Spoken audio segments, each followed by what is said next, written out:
In 1946, Bumpy Johnson learned that his grandmother had been lynched by 4 white women in broad daylight, an act meant to humiliate power itself.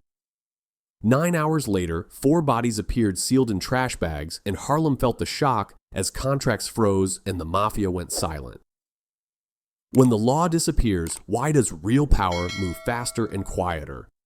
A 73-year-old woman walked down Main Street with groceries in her arms, and Greenwood did not consider it news. By late afternoon, she would be dead, lynched in public view, and the town would absorb it quietly without urgency, without consequence. No sirens followed. No arrests were made. Life continued. Her name was Margaret Johnson. In Greenwood, Margaret was the kind of person people noticed only in passing.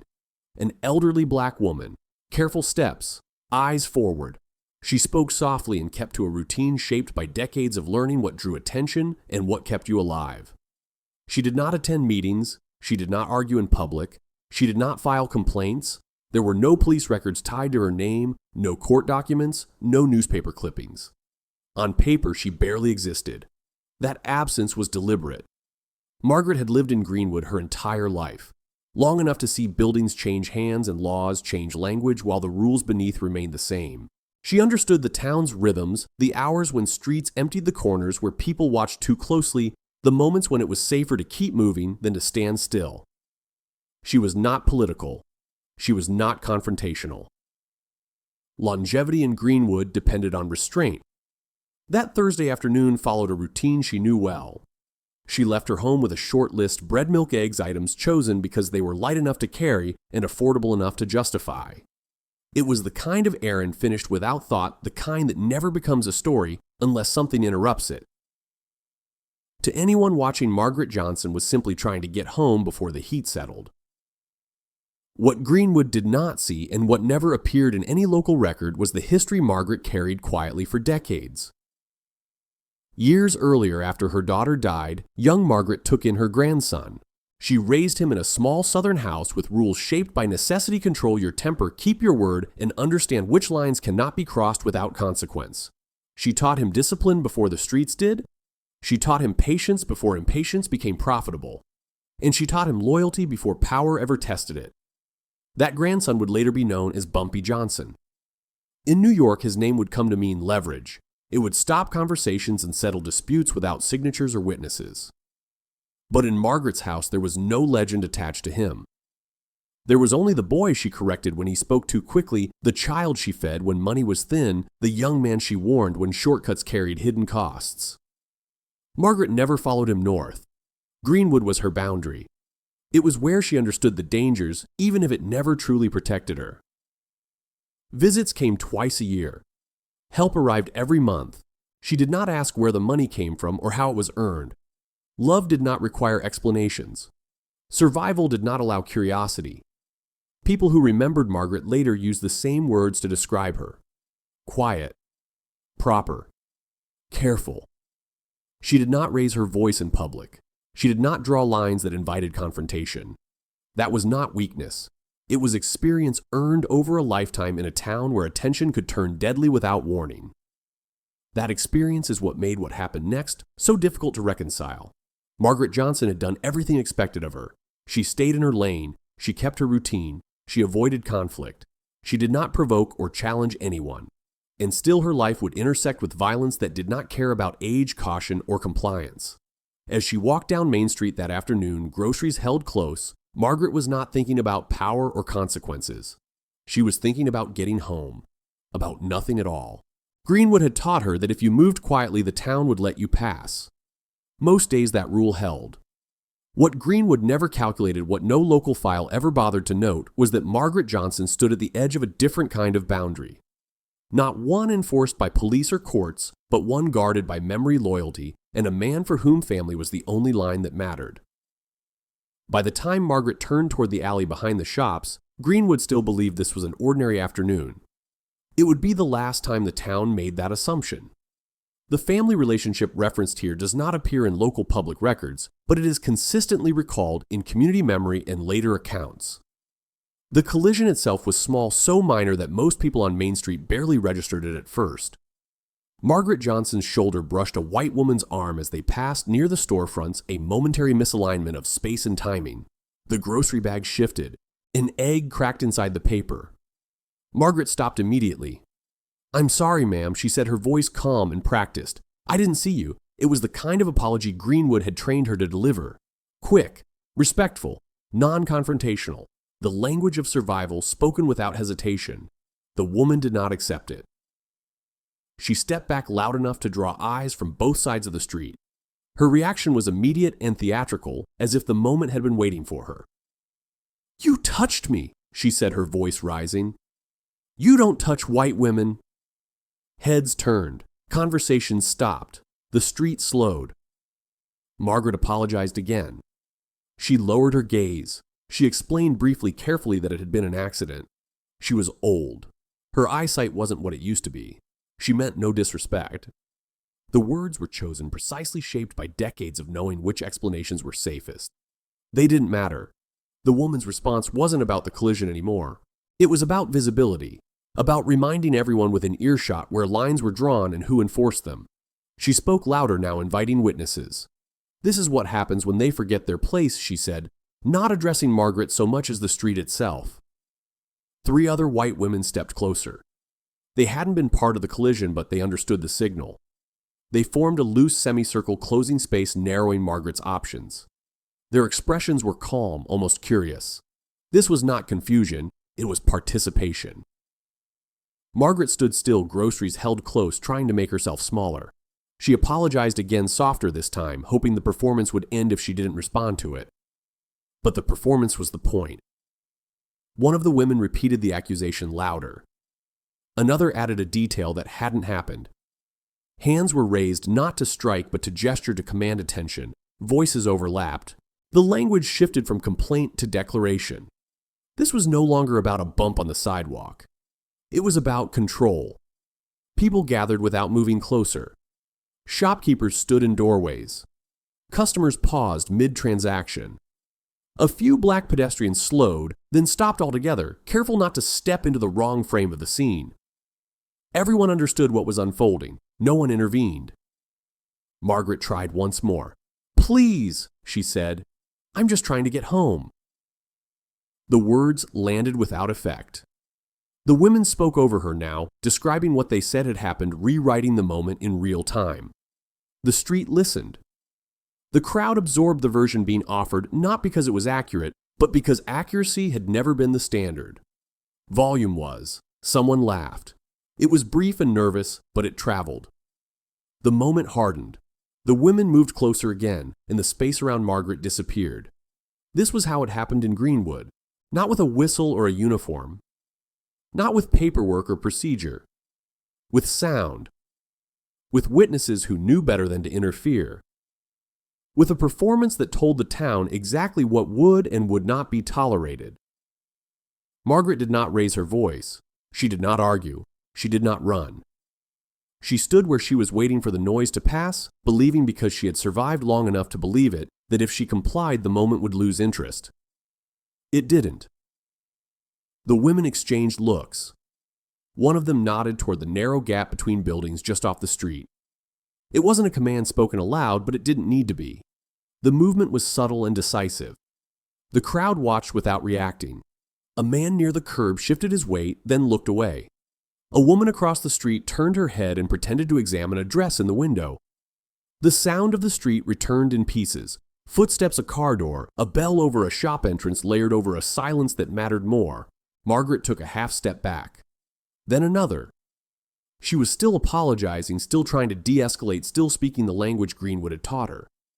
But the moment had already moved beyond her control. This was no longer an accident being addressed. It was an example being made, and Main Street in full view allowed it. Incidents of this kind were rarely documented in full detail in Jim Crow-era municipal reports, leaving much of what occurred to be reconstructed from consistent community recollections and later accounts. The alley sat behind the shops like a blind spot the town had learned to ignore. Narrow shaded and just far enough from Main Street to soften sound, it ran between brick walls stained by years of runoff and dust. When Margaret Johnson was pulled toward it, the street did not erupt. It simply adjusted voices, dipped eyes, shifted feet, stayed planted. No one shouted for help. Margaret resisted at first, not with force but with instinct. She tightened her grip on the groceries.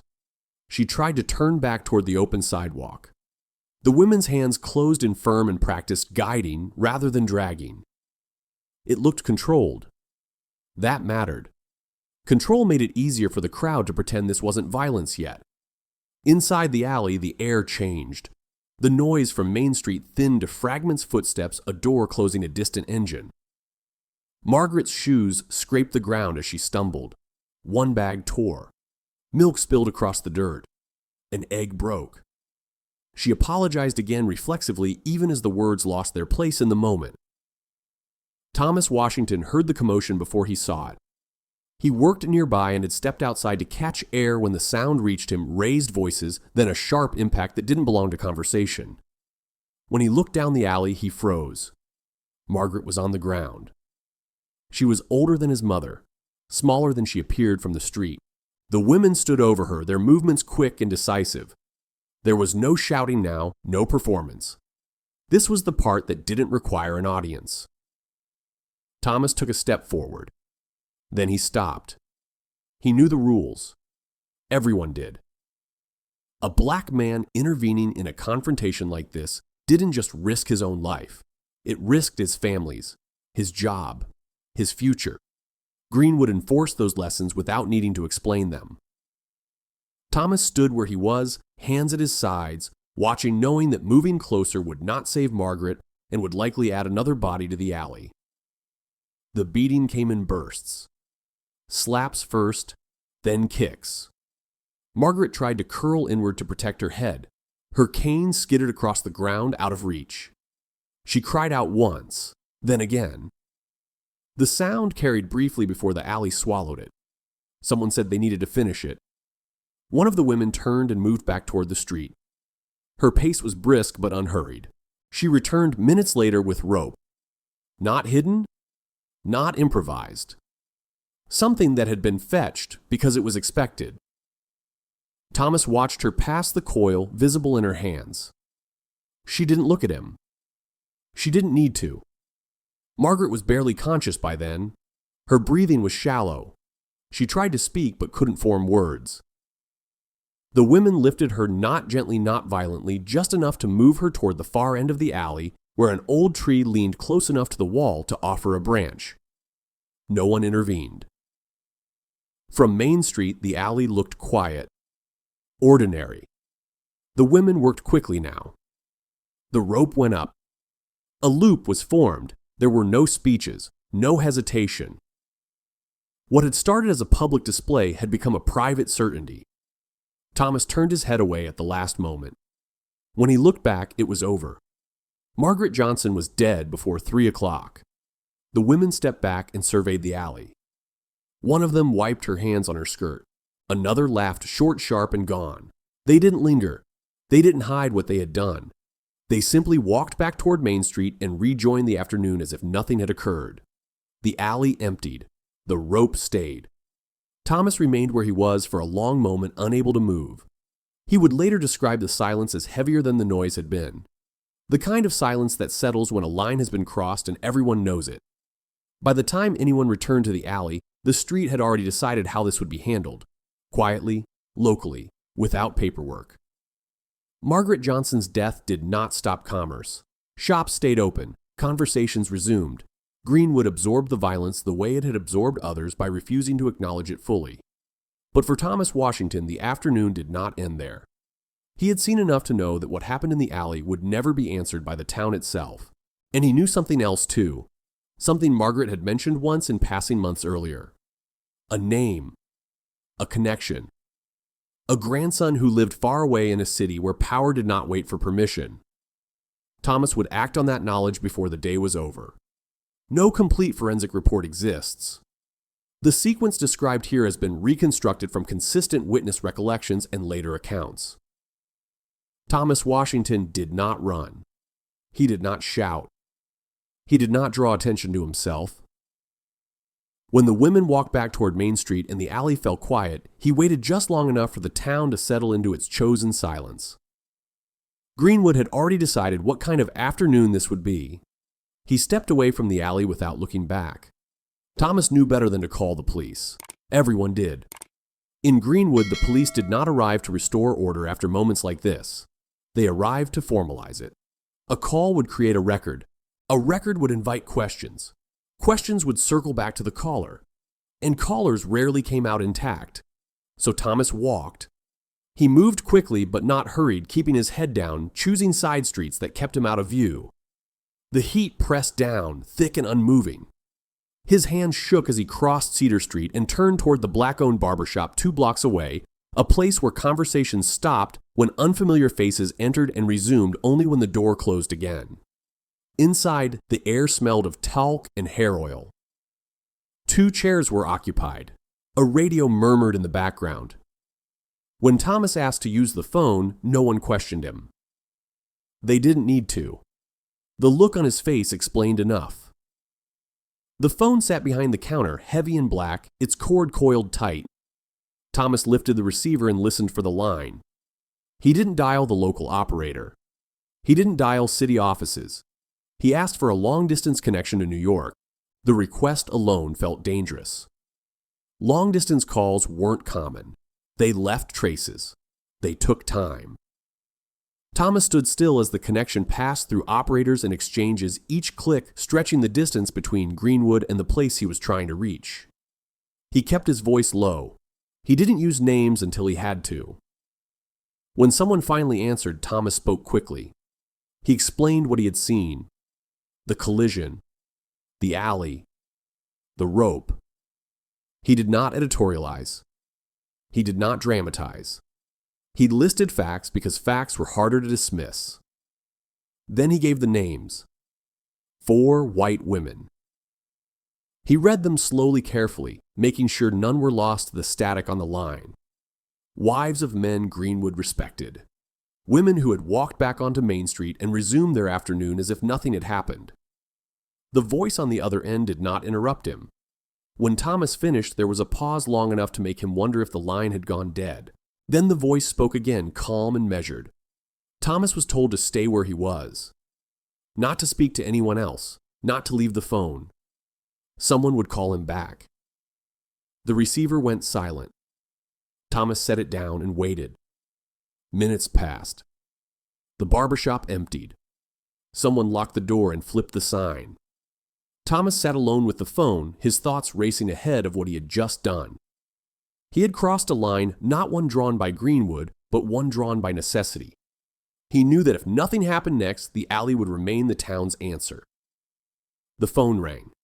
This time the voice was different. Direct. Controlled.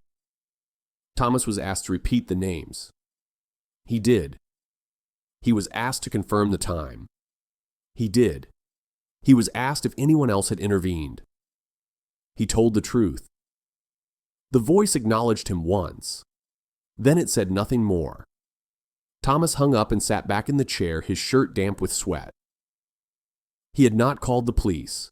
He had not called the courthouse. He had not asked Greenwood to correct itself. He had called New York. By the time Thomas stepped back onto the street, the afternoon had shifted. The sun was lower. The sidewalks were busy again. Greenwood moved as if the alley no longer existed. Shops stayed open. Conversations returned to normal volume. But Thomas knew something Greenwood did not. The call he had made was already moving north faster than any patrol car beyond the reach of local authority. He had given names to people who understood what names meant. He had bypassed a system designed to fail him and reached one that did not wait for permission. What happened in the alley would not be addressed by law. It would be addressed by memory, loyalty, and a response that did not require a badge. And Thomas Washington, who had watched and been unable to act, had finally chosen the only action Greenwood could not silence. No recordings or billing records of the call remain. The event is corroborated through multiple independent witness accounts and later testimonies. The message reached Harlem before the evening settled in. It moved quietly past hand to hand, stripped of opinion and excess. By the time it arrived at Bumpy Johnson's apartment, it carried only what mattered: an elderly woman. Greenwood, an alley, a rope. Bumpy Johnson listened without interruption. He did not ask how it happened. He did not ask why. There were no questions about witnesses' police response or local reaction. He did not raise his voice or pace the room. Those who knew him understood what the stillness meant. When Bumpy went quiet, decisions had already been made. The room waited. The details came in short lines, time, place, names. Each one landed without visible reaction. Bumpy stood near the window, his back to the others, the city humming below. Traffic moved, radios played. Harlem was alive in the way Greenwood never allowed itself to be. When the list of names was finished, Bumpy turned. "Read them again," he said. They were read again. Slowly. Carefully. Bumpy wrote nothing down. He didn't need to. He nodded once when the last name was spoken. That was all. He did not ask what could be done. He did not discuss options. He did not weigh consequences. The idea that the law would respond meaningfully never entered the room.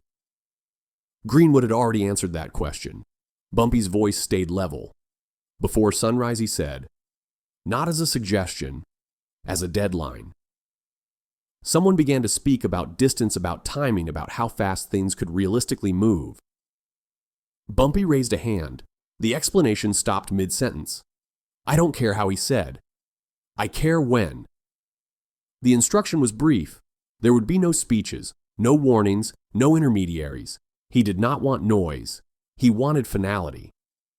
The response was to be unmistakable and contain something Greenwood could not misunderstand or explain away. Bumpy did not frame it as revenge. He did not need to. He spoke as if correcting an imbalance the way an accountant closes a ledger. His grandmother had lived quietly. She had harmed no one. She had been taken publicly without consequence. That equation offended him more than the violence itself. Before daylight, he repeated. Those in the room understood the gravity of the order. Not because it was loud, but because it wasn't. Bumpy Johnson did not issue deadlines unless he expected them to be met. The city had learned that lesson years earlier. As the room emptied and calls were placed elsewhere, Bumpy remained by the window. He did not sit. He did not pour a drink. He watched Harlem move through its night cars, passing lights, changing people, unaware that a line had been crossed hundreds of miles away. He did not speak his grandmother's name. Those close to him would later say that was the most unsettling part. Bumpy Johnson was known for precision, not sentimentality, but he never reduced family to abstraction. The absence of her name signaled something colder than anger. He had accepted what had already happened. The rest was procedure. No one heard him say he was satisfied. No one heard him say he was angry. He did not ask to be updated. He did not wait by the phone. He trusted the machinery he had built to move without supervision. Outside, Harlem continued its rhythm. Inside, the silence held. Bumpy Johnson understood something Greenwood did not, that power does not announce itself when it moves. It doesn't argue its case or justify its timing. It acts and the world adjusts afterward. Before dawn, Greenwood would adjust. The substance of this exchange is reconstructed from the consistent recollections of individuals within the network. No formal records or written orders exist. The clock started without ceremony. There was no announcement, no signal anyone outside the circle could hear. The order moved the way influence moves when it doesn't need permission, quietly, decisively, without room for debate. By early evening, calls had been placed and returned. Names were repeated. Distances were measured without being spoken aloud. The map of the South tightened around a single point. Greenwood.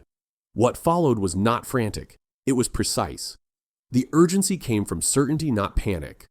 Once the decision left Harlem, it did not slow down to negotiate with distance or daylight. It did not pause to consider obstacles. Those who received the message understood that this was not a request and not a plan open to revision. It was a conclusion moving toward its proof. No one discussed methods. No one asked for clarification. That wasn't how this worked. The fewer words exchanged, the faster the machinery turned. By the time the sun began to dip, the direction was fixed, and the path was closing. Greenwood, meanwhile, went about its evening. Families sat down to dinner. Shops locked their doors. Radios filled living rooms with familiar voices. The alley behind the stores was already forgotten, absorbed into the town's larger habit of not looking back. Whatever had happened there was no longer considered active. Greenwood believed the danger had passed. That belief was its final mistake. The countdown did not tick loudly. It moved in clean segments marked only by progress. Each hour narrowed the distance between cause and consequence. Each mile reduced the number of variables left to chance. Nothing about the process suggested hesitation. Nothing suggested it could be interrupted. The power of the order wasn't speed alone. It was inevitability. Those involved understood that once a response reached this stage, it did not stop itself. It did not reroute. It did not wait for daylight or permission. The clock did not care who noticed it or who didn't. It would run to zero regardless. In Greenwood, the night settled in layers. Porch lights flicked on. Cars pulled into driveways. The town's most prominent families closed their doors and assumed the safety that came with familiarity. Names meant protection here. Status meant insulation. Greenwood had operated on that assumption for generations. Elsewhere, names meant something different. By late evening, Greenwood was no longer a location on a map. It was a destination. The endpoint of a decision that had already been made and could not be undone. Everything that mattered now pointed toward it. The countdown tightened. There were moments, brief unspoken, when someone might have wondered if this could still be stopped. Those moments passed quickly. Stopping it would have required the kind of intervention Greenwood had already proven it would not provide. The law had been invited earlier in the day and declined. What moved now was filling that absence. The 9 hours were not spent planning. They were spent arriving. As midnight approached, Greenwood slept under the assumption that time had done what it always did: dull the edges, reduce urgency, bury the day's violence under routine. That assumption held only because Greenwood had never been forced to consider what it looked like from the outside. From elsewhere, the town looked exposed. By the time the final hour approached, nothing remained to decide. The outcome existed already, waiting only for daylight to reveal it. The countdown was no longer a race against time. Time had already been claimed. Greenwood would wake up believing the night had passed quietly. It would be wrong. This interval left no complete investigative record.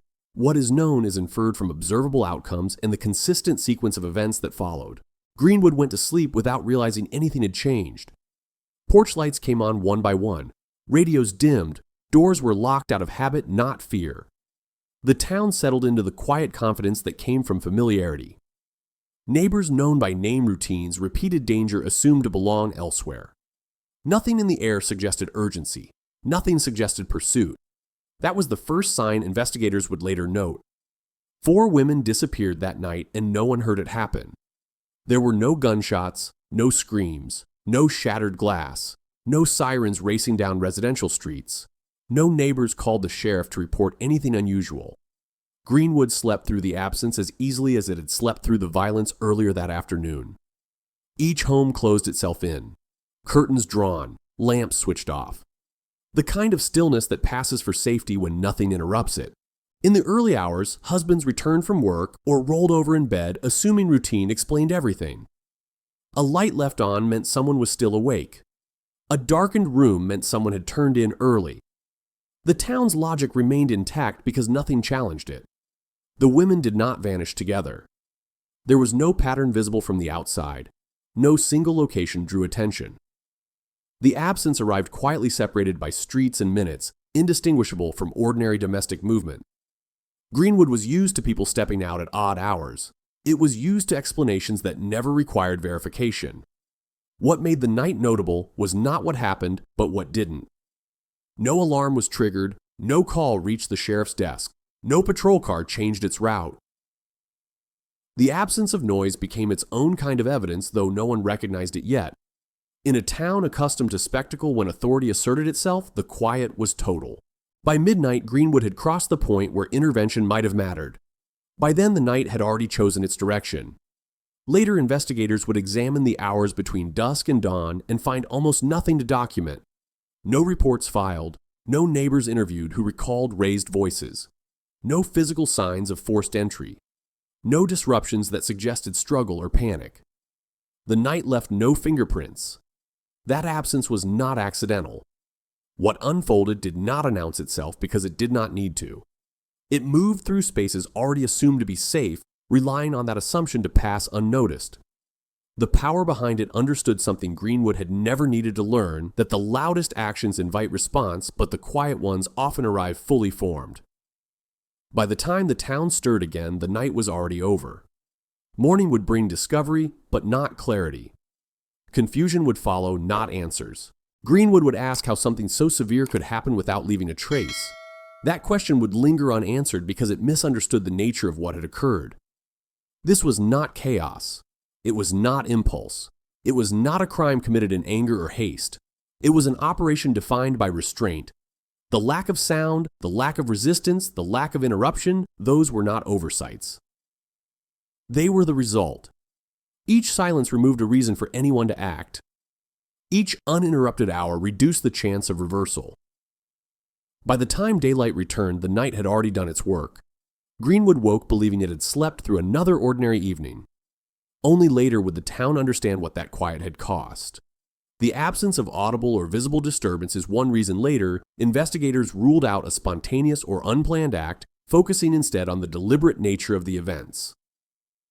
Daybreak arrived on Main Street without ceremony. Shops prepared to open. Delivery trucks rolled through intersections still half asleep. A few early pedestrians passed the women's social club and slowed, puzzled by what sat on the sidewalk. 4 large black trash bags. At first, no one assumed anything unusual. Trash was collected early in Greenwood, and the club often left refuse outside after meetings. But the bags were placed too carefully, side by side, aligned with the curb, not stacked, not torn. Someone noticed a dark stain spreading beneath one of them. The call to the sheriff came minutes later. Deputies arrived quickly and stopped short when they saw the bags up close. There were no labels, no markings, just heavy black plastic sealed tight. One deputy bent down and cut the first bag open. Inside was a body. Then another bag. Another body. 4 bags. 4 women. The scene did not erupt into chaos. There were no screams, no crowd surge. Word traveled the way it always did in Greenwood, quietly sideways without names attached. The street closed, doors shut. People gathered at a distance, careful not to step too close. The identities were confirmed almost immediately. They were members of the Women's Social Club. Prominent, married into respected families, known faces. The same 4 women who had been seen on Main Street the afternoon before, raising their voices, drawing a crowd, then returning to their shopping as if nothing had happened. Law enforcement did not need a briefing to understand the sequence. No report had been filed about the alley. No arrests had followed. No statements had been taken. The town had chosen silence. What sat on the sidewalk now was the answer to that choice. This was not random. It was not a robbery. It was not an accident that spiraled. The placement alone made that clear. Public, deliberate, impossible to miss. The message did not need to be written down. Cause, effect. The officers exchanged looks and spoke in low voices. They understood that whatever investigation followed would not begin where it usually did. The line connecting the afternoon and the morning was already drawn, even if no one would say it out loud. The community understood it too. People recognized the names. They remembered the noise on Main Street. They remembered who had been pulled into the alley and who had walked away. They remembered the absence of sirens. They remembered how quickly the town had returned to routine. No one asked questions in public. There were no demands for explanations. No calls for vengeance. No editorials demanding justice. Greenwood did not need those things to understand what had happened. The clarity came from the order of events, not from any statement. By mid-morning, the bodies were removed. The bags disappeared. The sidewalk was washed down. The Women's Social Club closed its doors without comment. The town moved carefully around the gap left behind. At the sheriff's office, files were opened and labeled. Statements were drafted and revised. The lack of evidence became its own entry. No witnesses. No sounds reported. No signs of forced entry tied directly to the deaths. Each absence narrowed the scope of what could be pursued. Privately, there was little confusion. Greenwood had declined to act when action was possible. Something else had stepped in to close the distance between violence and consequence. That understanding shaped every quiet conversation that followed. Officials knew the limits of their reach. They knew where the line between authority and survival lay. They knew that pressing too hard could invite attention Greenwood was not equipped to handle, so the investigation proceeded carefully, cautiously, without ambition. By the end of the day, the town had settled into a new quiet one heavier than before. The message had landed. It did not ask for agreement. It did not invite debate. It simply existed. 4 bags had appeared where they could not be ignored. 4 lives had ended in response to one that had been taken without consequence. Greenwood would never receive an official explanation for what had happened. None would be offered. None would be required. The connection did not need confirmation. It lived in memory, reinforced by silence. People adjusted their behavior without being told to.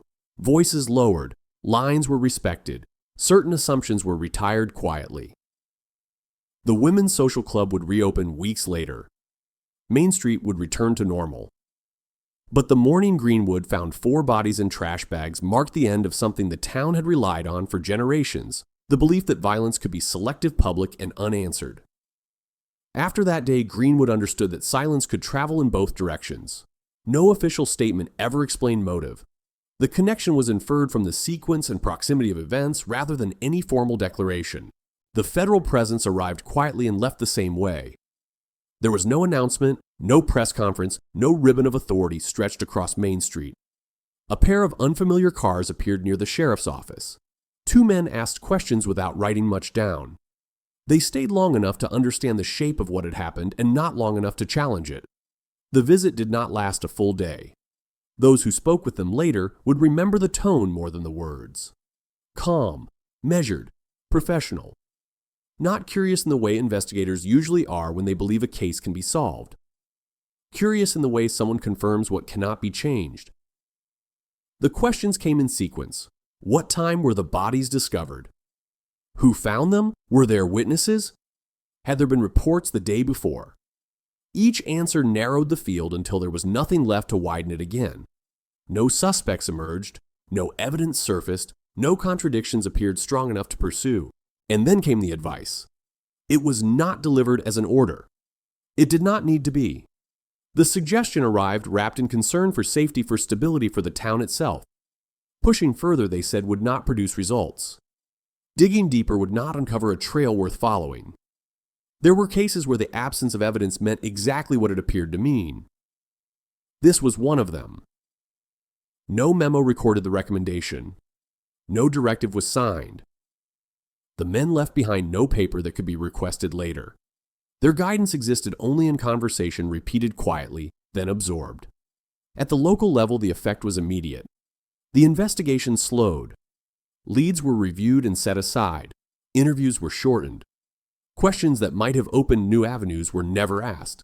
The file remained technically open, but no one mistook that for momentum. Everyone involved understood the boundaries now.